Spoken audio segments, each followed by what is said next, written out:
să se cultul că băcă să facem un gameplay pentru că băi, nu știu nu uitați că am vedeți. Este cel mai frumos cont și încerc să fac tot ce stă în putință. Încerc să fac tot ce stă în putință ca să nu am un canal rău, să-mi dați like, să-mi dați dislike, să nu scrieți comentarii urâte. Încerc din tot sufletul meu să fac asta. Mă cheamă Natalia 47, spațiu 47. Aici asta am luat o petrecere. Hai să dăm toată lumea, să plece toată lumea. Fără de ăștia, toți. Bun. Uitați să dau luminile de petrecere, să le arunc. Sau dau un zgomot ciudat și apoi o să închid episodul. Sau de am încercat să cea mai bine.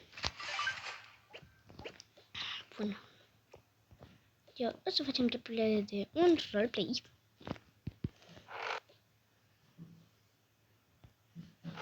Hai, așa că culcați-vă așa.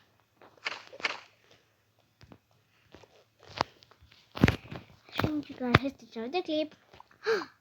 Easy! Trebuie să plecăm. Fetelor, repede, scularea! Să mă dormit trânsă de petrecere, nu sunt murtare. Și așa la școală, haideți. Astăzi este... Nu cred. Fetelor, ce e? Azi e ziua Doamnei! Ce? Eu să iau artificii. Eu să-i dau cadou. Stai că... O să iau furiate, nu zic vreo. Sper. Să le împachetez. Nu cred că mai am timp. Hai, fetelor, repede!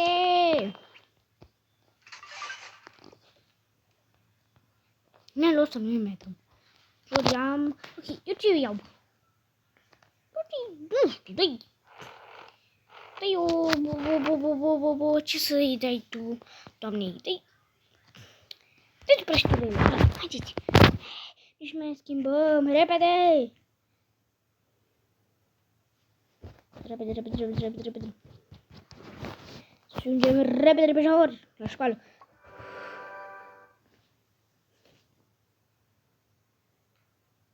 Ce să facem și pe serii. Cam acesta să fie primul episod. Te vedeți, nu mai sunt multe minute pe timer. Și cam atât ce să spun. Spre vedere viitoare.